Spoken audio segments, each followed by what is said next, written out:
Hi guys, welcome to Green Devil Designs YouTube channel. Today we're going to be looking at how to get this technique that I have on the doll with wooden faces using decoupage wallpaper and some paint techniques. Hope you like it.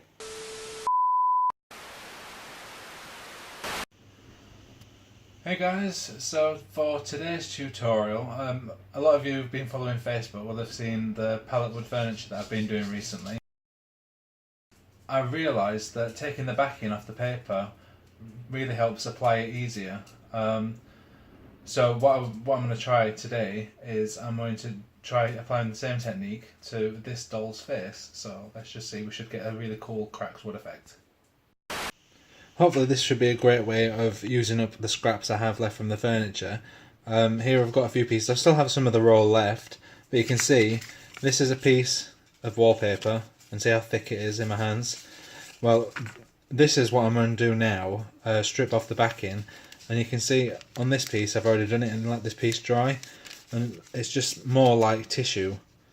It's just so much easier, and when this is wet it will apply a lot easier, and I should be able to push it to form around the contours of the doll's face. So let's see. So this is the type of paper that I'm going to try to attach to this doll's face. Let's just see what kind of effect we can get. Nice cracked wood effect.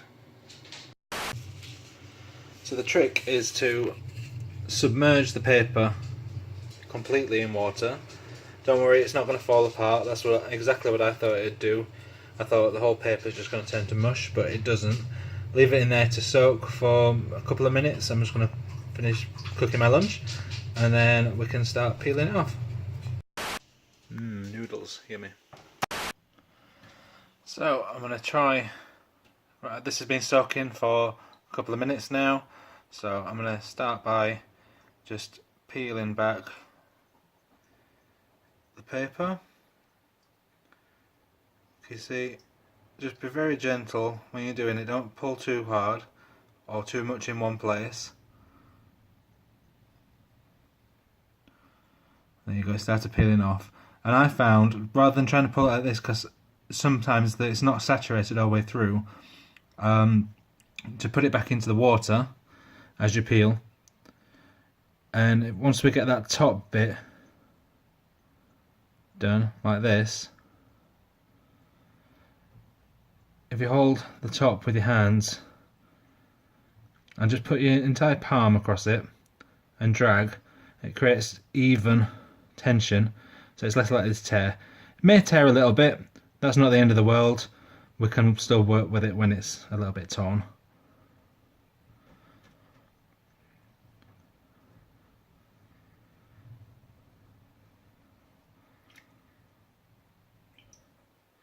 So here we go. See how thin that is now. That should apply really nice to the doll's face. So we'll get that glued up. So I'm just using your regular PVA glue. I'm going to mix it with some water, regular school glue. There's no real method to how much to use. Just get it nice and thin. That's more glue that I'm going to need in this project. Just get it nice and thin with the water, and that way it'll saturate the paper and it'll give it a better stick. There we go, that should be enough. I'll give it a mix with the brush. Just mixing the glue in with the water with the brush, so it's nice. It's like milky water. That's how I like it, and then it'll saturate that paper really nicely. So I've got my two-headed doll here. I'm going to put that nice piece that we've just soaked across her face in the middle, I think, here. And we'll see how that looks. So you want to just get your glue, and you can apply it liberally onto the face. Don't matter how wet it gets, the wetter the better really. We can wipe away the excess. Doesn't matter if you cover the bits you're not doing just yet, because you will be moving on to them soon. So plenty on there. I'm going to wipe the eyes clean afterwards, but the good thing with that PVA is it will peel away from the eyes if I've not put the paper on there. Right, now I'll get the piece of paper, and I need both hands, so I'm going to put the camera on something. Alright, so I've got the face covered. I'll grab my paper.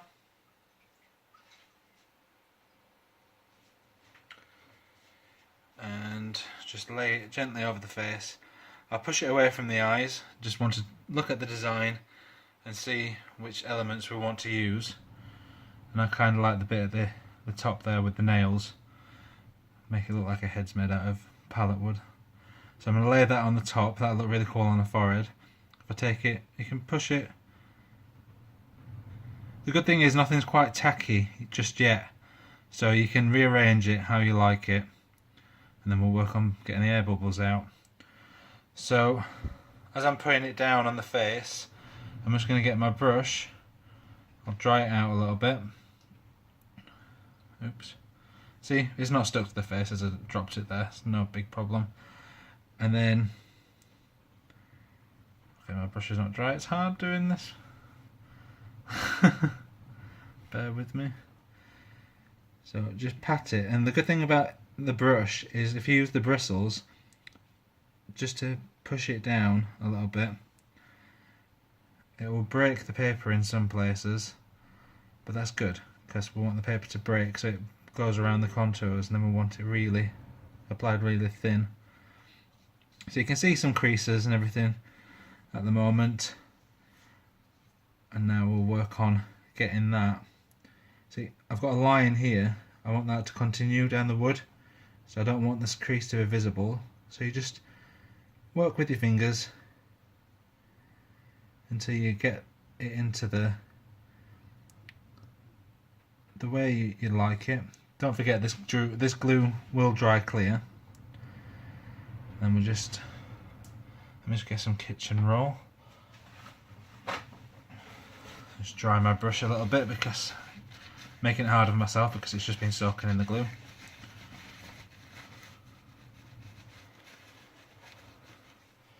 So now my brush is a bit drier. I can use it to, can you see? Just dab it with the brush. It can be quite hard. I want to push it into all those little creases and see if we can work some of those creases and air bubbles out. Sometimes use your fingers. I'm pushing in with my nail around the eye there because I'm hoping that will rip the paper, because I don't want any wood covering the eye. So yeah, it's torn it because it's nice and wet, so I'll just rip that bit away and our eye is exposed, and then I can work that away from the eye. See, the eyelashes are still underneath there, so I'm going to have to pluck them out. So I'll just peel that part back slightly and peel the eyelashes back.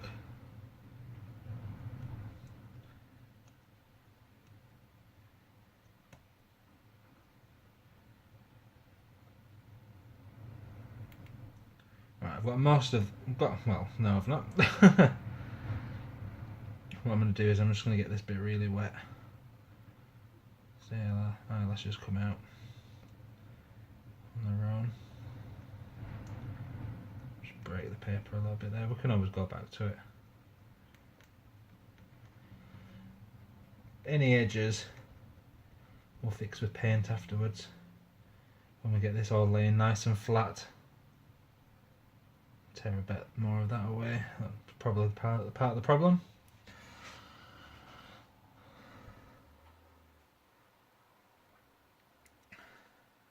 Right, so you can see we've got some bubbles here.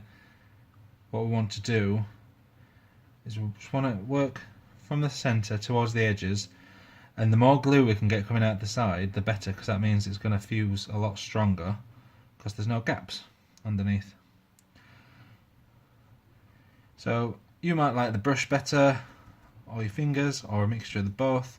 Do what works for you. But can you see here it is starting to curve to her face,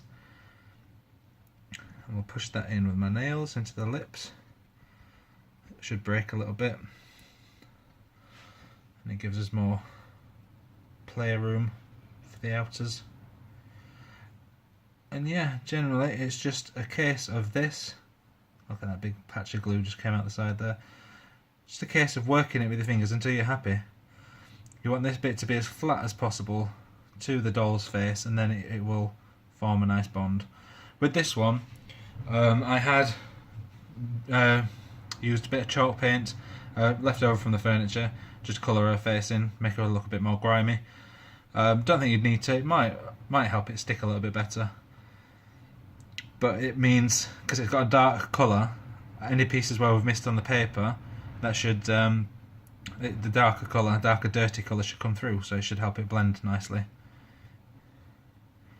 Just tuck that in underneath the chin there. And the good thing is, we're working with a wood effect, so any creases that you have actually can quite work with it to give it a bit more of a 3D texture. So that's not the end of the world as well, because you are going to get creases. It's not a flat surface. We can sand down the creases after we've applied a few more layers of glue as well, if needed, if they were just too big and we didn't like them.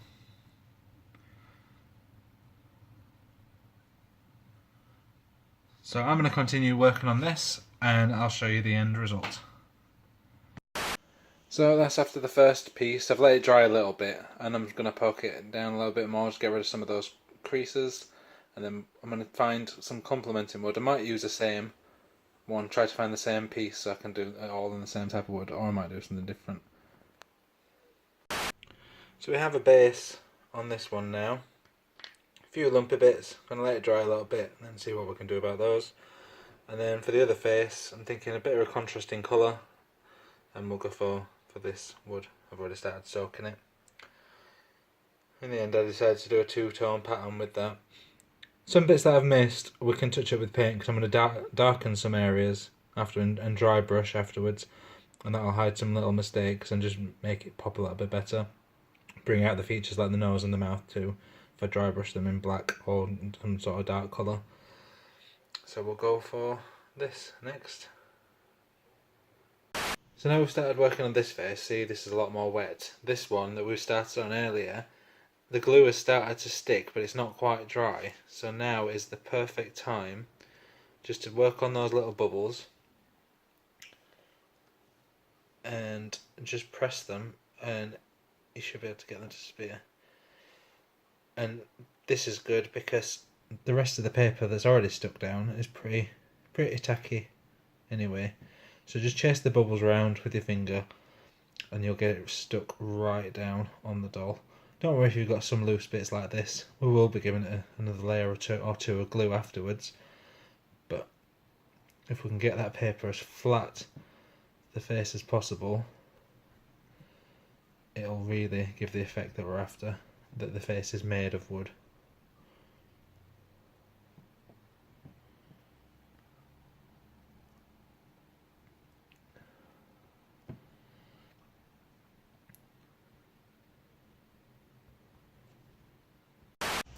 So now we've got a good portion of this covered. I'm just going to keep it outside. It's a nice sunny day, like that, dry.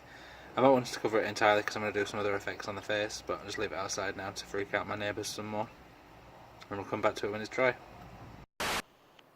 So the glue's all dried, and what we're going to do now, see, I've got a few edges and things that I wasn't too worried about, because we're going to just add a bit of paint now to give it an extra creepy feel. See, I've started working on this one, and it's all about getting the dark into the darkest crease of the doll's face. You can still see the grain of the wood.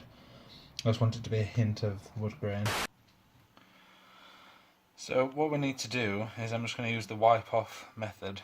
I've got some chalk paint, same one I used on the pine dresser, and I'm just going to push it right in to all the deepest creases on a face, because they're the big ones I want to pop out, and then I'm going to wipe it away. So you might think this is crazy, me painting over the work I've just done, but it's all about getting those creases. So I've just covered that up, and then now I'll grab some kitchen towel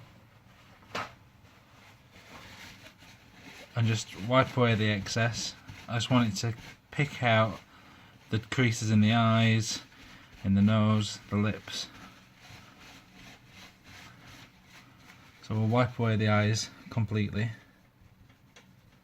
Sometimes it's better to wet your tissue.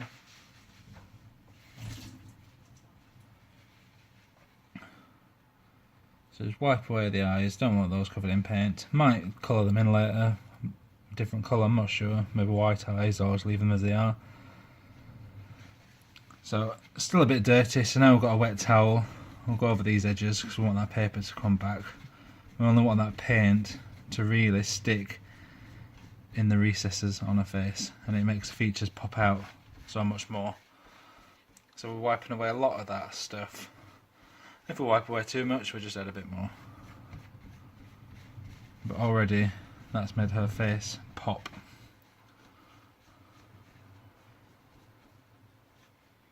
Now this chalk paint does dry very light. It's like the colour on our arm there. So it's not as dark as it is. So when it dries, I also have some acrylic, and I'm just going to do this again. So the very darkest bits are the ones the very darkest bits are like in the crease of the eyes. So the black will stay in there, but we'll still have some of this faded grey, so it gradients out from there, so it draws your eye towards the eyes.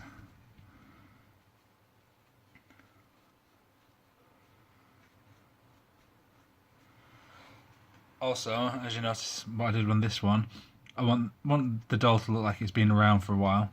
So this is, I've also done it into the hairline, a little bit into the hair. The chalk paint should dry really dusty and nice. So I'm just going to dirty up her hair a bit, grunge up her hair. Again, I'm going to wipe this off again, so I'm not covering up too much of my paper. But this should help hide the seams of the paper as well. The paper into the hairline.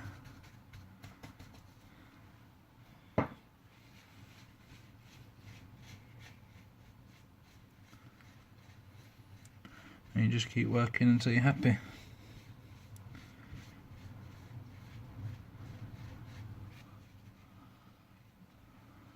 So down here in the neck as well, you see a little bit of pink poking through, so it looks like a new doll.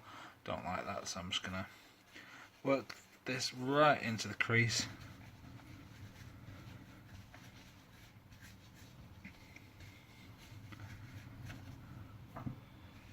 And then wipe it off.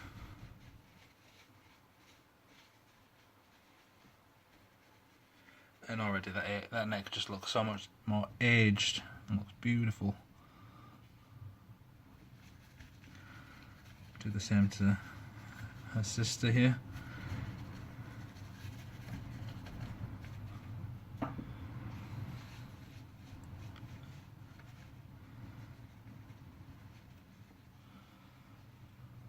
Massive transformation already.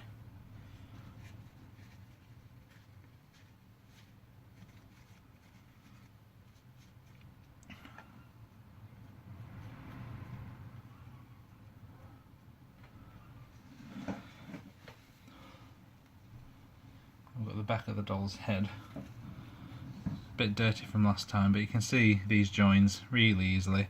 So I just want to cover those up. Make her look like she's been in a mud pit or something. So just do it roughly over the edges. We'll blend it later with the tissue. So I'm going to get all that skin covered up. Nice grey tone on her. Grey and muddy. I like to get into the hair as well, onto the scalp. You can see I've already started chopping at her hair and making it look all patchy.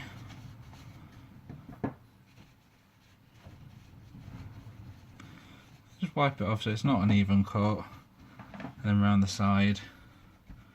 Sometimes dabbing helps. And then we can always add a bit more to cover up the major bits, like there.